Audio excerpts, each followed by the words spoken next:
Promener est un rêve nourri par tous les admirateurs des monuments de l'Égypte ancienne. Vivre dans ce milieu calme est un espoir que tout romantique aimerait réaliser. De cet endroit émane le parfum d'un temps passé, un temps où les anciens Égyptiens détenaient la civilisation et personne ne les concurrençait. De ces vallées et oasis dispersées dans le désert occidental de l'Égypte émanent des échos de l'histoire ancienne. Ce lieu est le gouvernorat d'El Wadi El Gadid ou la Nouvelle Vallée. Il représente 44% de la superficie de l'Égypte et 66% de la superficie du désert occidental. Il compte 3 oasis, à savoir Al-Kharga, Al-Dakhla et Al-Farafra, et 5 départements administratifs, Al-Kharga, Al-Dakhla, Al-Farafra, Paris et Balad. La capitale du gouvernorat est Al-Kharga. Les oasis d'Al-Dakhla, en arabe Al-Dakhla veut dire interne, sont situées entre les oasis d'Al-Farafra et les oasis d'Al-Kharga et leur capitale est Mout. Ce nom est tiré de Mot, l'épouse du dieu Amoun.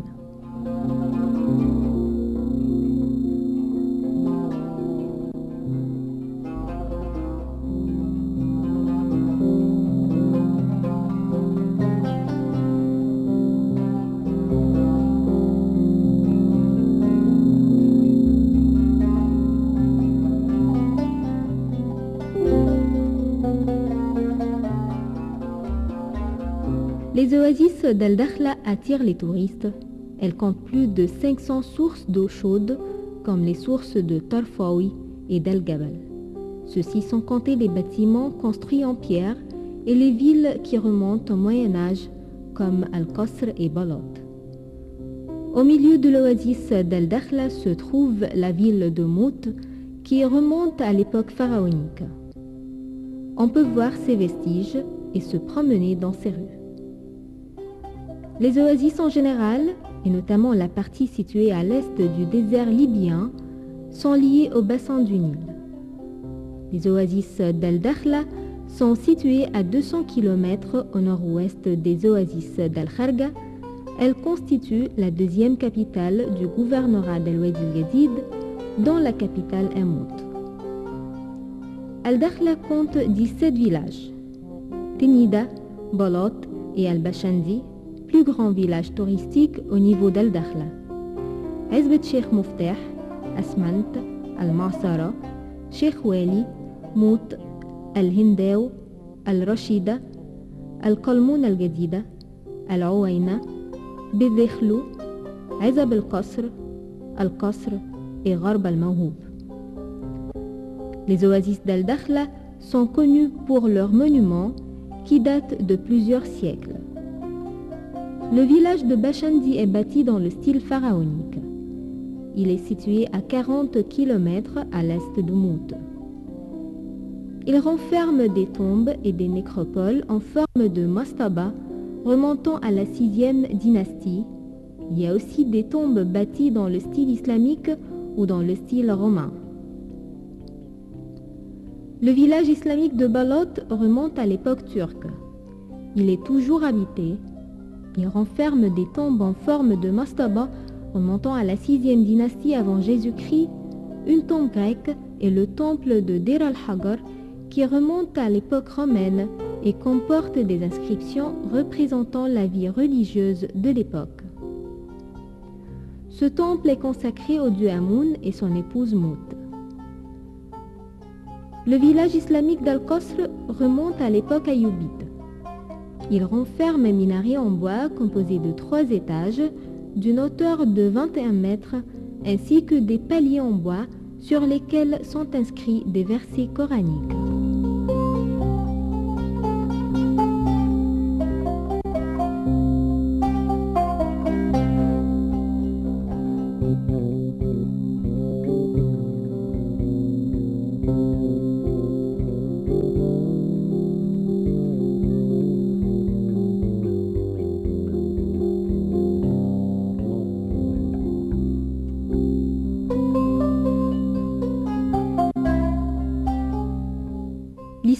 ibn Hawqal dit qu'une seule famille a détenu le pouvoir aux oasis après la conquête islamique de l'Égypte à l'année 640 après Jésus-Christ.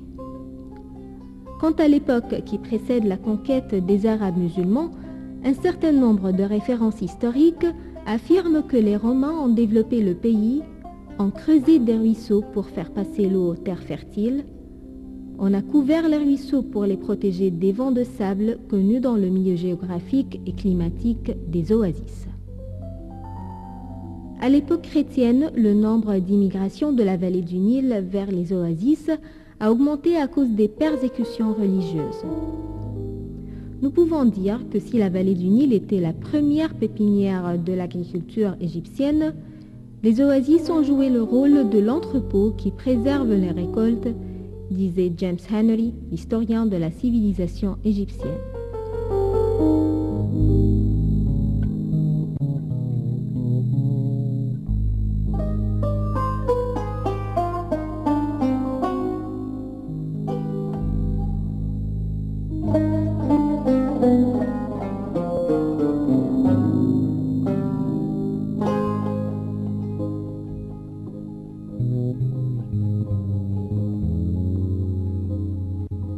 Le village d'Al-Qasr al-Islamiyya est l'un des traits marquants des oasis d'Al-Dakhla.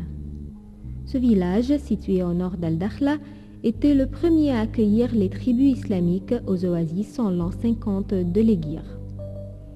On y trouve les vestiges d'une mosquée qui remonte au 1er siècle de l'Hégire. Le village était prospère à l'époque ayoubide. À l'époque, Al-Qasr al-Islamiyya était la capitale des oasis. On y trouve aussi le château du gouverneur ou Qasr al-Hakim. À l'époque des pharaons, le village de Balot était le siège du gouverneur des oasis. Le siège a ensuite été transféré à la ville de Al-Qasr al-Islamiyya, située à 32 km au nord de la ville Mout. Rappelons que c'est l'un des tout premiers villages à témoigner des conquêtes islamiques en l'an 50 de l'Hégire. Outre la mosquée ancienne et le château du gouverneur, on y trouve le minaret d'une ancienne mosquée composée de 3 étages d'une hauteur de 21 mètres. Le village comprend aussi un grand nombre de mosquées datant de l'ère turque et mamelouk.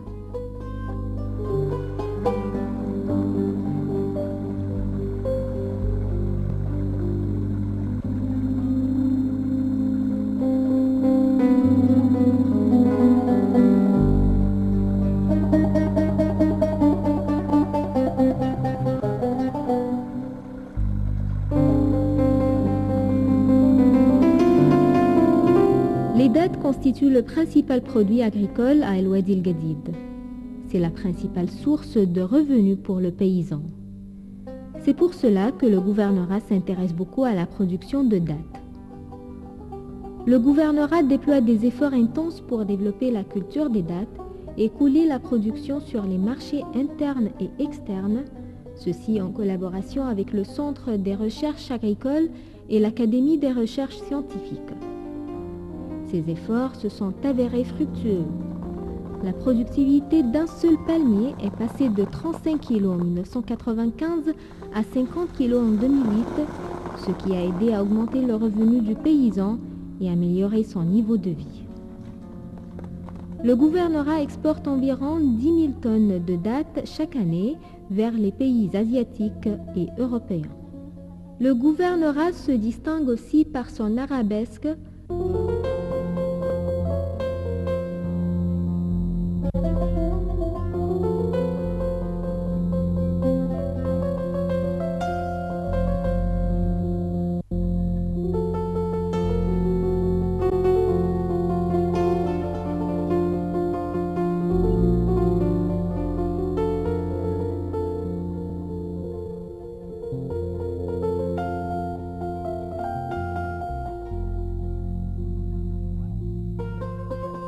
l'huile d'olive et les tapis artisanaux qui sont faits avec la laine des moutons.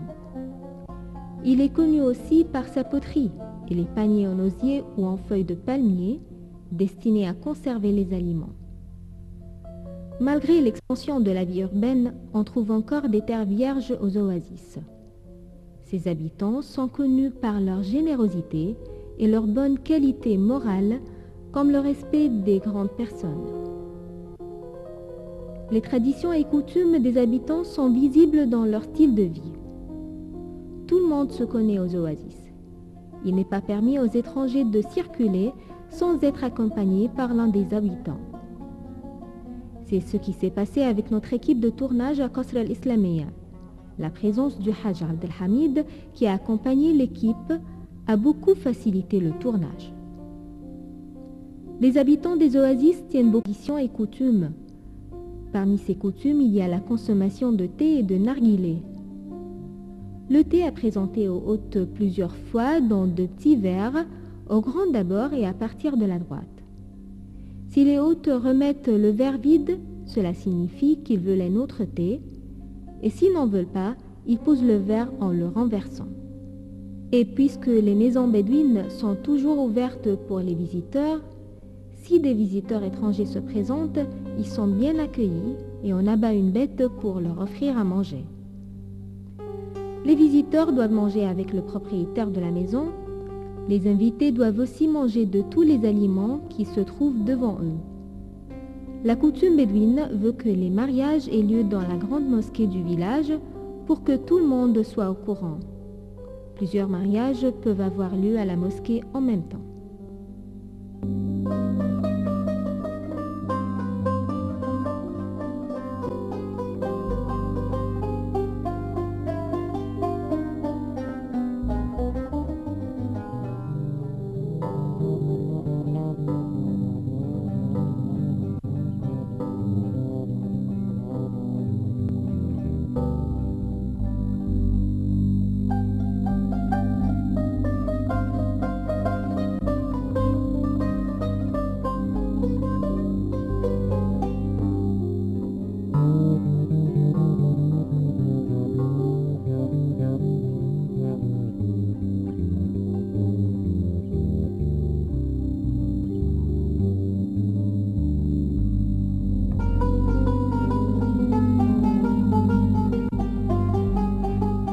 Les oasis d'Al-Dakhla se caractérisent par leur architecture traditionnelle. C'est l'un des éléments les plus marquants de la culture de cette région. Cette architecture est étudiée par l'écologie qui cherche à réaliser une compatibilité entre les besoins de l'homme et les données écologiques naturelles. Les oasis se distinguent par un magnifique style architectural fin et adapté à l'environnement. Ce style apparaît clairement dans la masse urbaine et dans la vue générale des logements, des rues, des ruelles, des avenues, des établissements de services et des mosquées, sans oublier les dômes et les tombeaux. Les régions urbaines aux oasis sont généralement construites sur de larges plateaux. Ces derniers sont entourés de clôtures permettant de contrôler les entrées et les sorties des personnes à travers des portails. Ces portails sont fermés pendant la nuit et ouverts dès l'aube. Ceci pour des raisons de sécurité, afin de se défendre contre les attaques répétées des Bédouins qui viennent piller les habitants.